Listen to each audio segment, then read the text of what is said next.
Day 29 began with 800 species no one knew existed. The signal came in clean, a science broadcast about a deep-sea expedition that sent cameras 4.5 kilometers beneath the Pacific. Down there, in total darkness, under crushing pressure, life was thriving.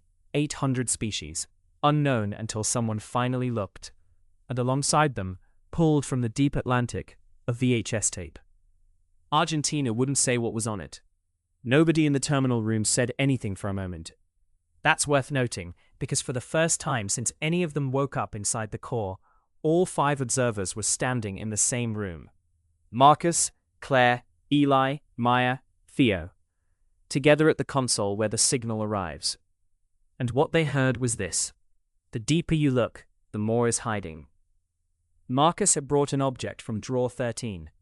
When he pressed it to the console glass, something changed.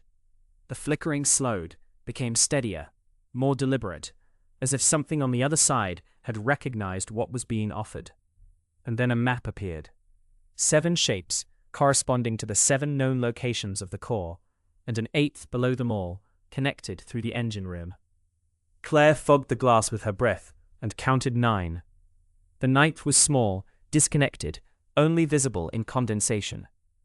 The map faded with each touch, spending itself, like a system down to its last charge, urgently showing them what was underneath before the light went out.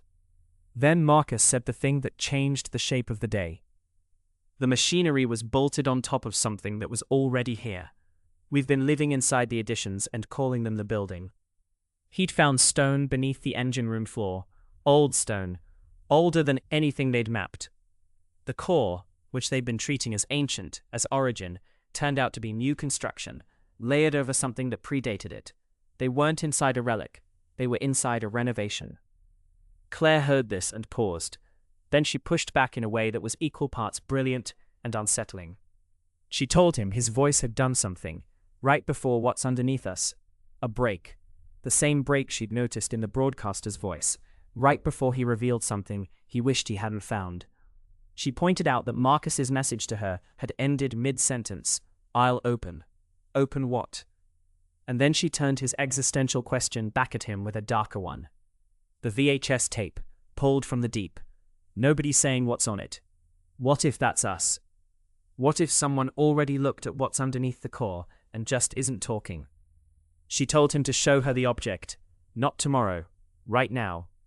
That's Claire, the one who notices what you're not saying, who asks the follow-up you hoped no one would ask. The one who makes contact, a thing that matters, and then refuses to let you avoid it. In the archive, Eli was doing what Eli does, counting. He opened every drawer. There were 30. Drawer 1 held 5 circles traced into the grain, ancient, coal-warm, complete. The drawers moved in a gradient, handwriting beginning illegible and refining itself toward the present, like a record learning its own language. And drawer 23, Eli's drawer, the one he'd claimed as his own, was polished smooth. His words had been absorbed into the wood. The building had taken them. He sat down and wrote a letter. He addressed it to whoever finds it, which might be the building. He wrote that tomorrow, March 21st, was a date that had been opening and closing doors for 66 years. Sharpeville, Selma, Alcatraz, history's hinges. He wrote that 5 observers were going to the airlock tomorrow.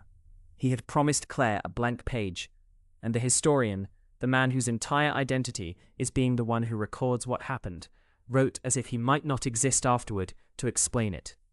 That's the artifact that lingers. Not the map on the glass, not the stone under the floor, but Eli writing a letter to a building that might be the only reader left. Late that night, Claire went back to the terminal room alone. She pressed her ear to the console glass.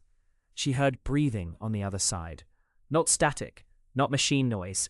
Breathing. She whispered to it. It answered. The doubled pulse Marcus had been tracking through the engine room floor, it came back, right through the glass, in response to her voice. She stayed there for a while, in the dark, listening. All 5 of them will approach the airlock tomorrow. Something has been reorganizing the circles in the atrium overnight, pulling them closer together, finishing a pattern that started in drawer 1. Every surface in the core has reached body temperature. The machine is not dead. It's been alive the whole time, living in the additions, like 800 species in the dark. Something is already breathing on the other side.